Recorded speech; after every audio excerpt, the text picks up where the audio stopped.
Welcome back. वफाकी हुकूमत आइंदा माली साल का बजट पेश करने के लिए तैयार है। 5 तारीख को ये बजट पेश होगा दोनों ऐवानों के सामने। इसके हवाले से चहमगोइयाँ क्या हैं, एस्टिमेट्स क्या हैं, इस बजट के अंदर क्या क्या चीज़ें मुतवक्के हैं, इस हवाले से चार्टर ऑलरेडी इस्लामाबाद में और जो तमाम मुआशी हल्के हैं उसमें शुरू हो चुके हैं। ज़राए के मुताबिक वफाकी हुकूमत की जानिब से आइंदा माली साल 2026-27 के वफाकी बजट का हजम जो है वो तकरीबन 17.1 ट्रिलियन रुपये है और जो ग्रोथ का रेट है वो 4.1% तजवीज़ किया गया है, जबकि औसत महंगाई 8.5% रहने का ये खुद एस्टिमेट है हुकूमती ज़राए की जानिब से, ये तखमीना है।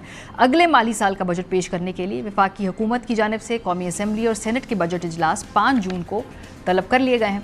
पेट्रोलियम लेवी का हदफ जो है वो 1727 अरब तजवीज़ है और आइंदा माली साल का टैक्स रेवेन्यू का हदफ जो है वो 15,267 अरब रुपए है।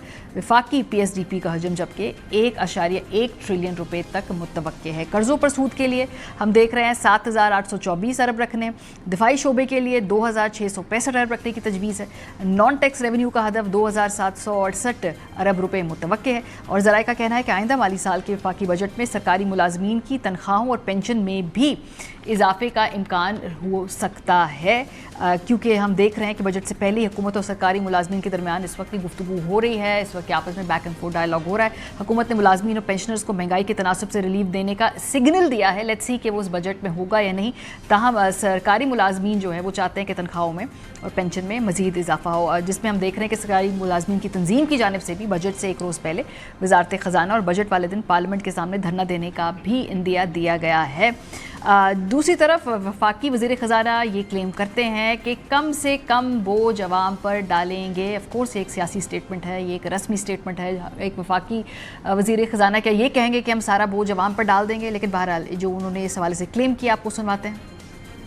हमारी पहली तो पूरी ये कोशिश है कि कम से कम बोझ डाला जा सके और हमने एक साइड पे अपने खर्चे उनको भी कम किया है, हमने अपनी डेट सर्विसिंग है उसको भी कम किया है, लेकिन कुछ खर्चे ऐसे हैं जिनको हमने हर सूरत पूरा करना है और मैं उसमें बड़ा क्लियर होना चाहता हूँ। हमारे 2 बॉर्डर जो है इस वक्त आर अफेक्टेड, अंदरूनी खलफशार है 2 सूबों में। इसके जो अखराजात हैं, जो नेशनल सिक्योरिटी के जो मामलात हैं, उनको हमने हर सूरत उसको पूरा करना है। हुकूमत हर साल अपने मुआशी अहदाफ सेट करती है, लेकिन उनमें से अक्सर अहदाफ हासिल नहीं कर पाती। इस हवाले से बड़ा interesting article doctor Hafeez Pasha साहब ने लिखा और उसमें उन्होंने रिव्यू किया है कि किस तरह से जो अहदाफ सेट किए जाते हैं वो पूरे नहीं होते और वो क्यों पूरे नहीं होते हैं। माहिर मईशत डॉक्टर हफीज़ पाशा के बिजनेस रिकॉर्डर में आर्टिकल के मुताबिक करंट अकाउंट खसारा माली साल 2025-26 के तखमीनों के मुताबिक $2 अरब से बढ़कर माली साल 2026-27 में $4 अरब तक बढ़ने का इम्कान है, जबकि दूसरी तरफ फाइनेंशियल अकाउंट में $5.8 अरब का खतीर सरप्लस मुतवक्के है, जिसकी बुनियादी वजह बराह रास्त गैर मुल्की सरमायाकारी, पोर्टफोलियो इन्वेस्टमेंट और गैर मुल्की कर्जों की आमद में बड़ा इजाफा है। अप्रैल 2026 में माहाना करंट अकाउंट मस्बत से मनफी में तब्दील हो चुका है। बरामदात में कमी आई है, दरामदात में 14% तक का बड़ा इजाफा देखने में आया है। बैरून मुल्क मुकीम पाकिस्तानियों की जानिब से भेजी जाने वाली तरसीलात ज़र में मार्च की सतह के मुकाबले में 7% से ज़ायद की कमी वाक़ हुई है। माली साल 2025-26 के पहले 10 महीनों में पाकिस्तान में बराह रास्त गैर मुल्की सरमायाकारी में 44% से ज़ायद की नुमाया कमी सामने आई है। इसके साथ ही पोर्टफोलियो फंड्स का भी बड़े पैमाने पर इनखला हुआ है। मजमूई तौर पर अदायगियों का तवाज़न खसारे का शिकार रहा है। ज़खायर में मामूली इजाफा सिर्फ IMF से कर्ज की किस्त मौसूल होने की वजह से हुआ है। चनाचे मशरक़ी वुस्ता की जंग और आबनाए हुर्मुज़ की नाकाबंदी के असरात को दर्ज झेल सूरत में शामिल करने की इस वक्त शदीद ज़रूरत है। खाम तेल और पेट्रोलियम मसनूआत की मुसलसल बुलंद कीमतों के बायस माली साल 2025-26 में दरामदी बिल में इजाफा, आलमी कसाद बाजारी के बायस बरामदात में कुछ कमी, खास तौर पर यूरोपीय यूनियन में जो कि पाकिस्तानी बरामदात की सबसे बड़ी मार्केट है। तरसीलात ज़र में मजमूई तौर पर कमी, खास तौर पर मुत्तहिदा अरब अमारात और सऊदी अरब से रकूम भेजी गई। गैर मुल्की सरमायाकारी की आमद का बदस्तूर भी कम सतह पर रहना। IMF प्रोग्राम खास तौर पर सूबाई हुकूमतों की जानिब से ज़र इनकम टैक्स को वुसअत देने पर जोर देता है। इसी मुनासबत से कवानीन में तरमीम भी की गई, लेकिन ये कोशिशें ताहाल आला महसूलात की शक्ल में तब्दील नहीं हो सकें।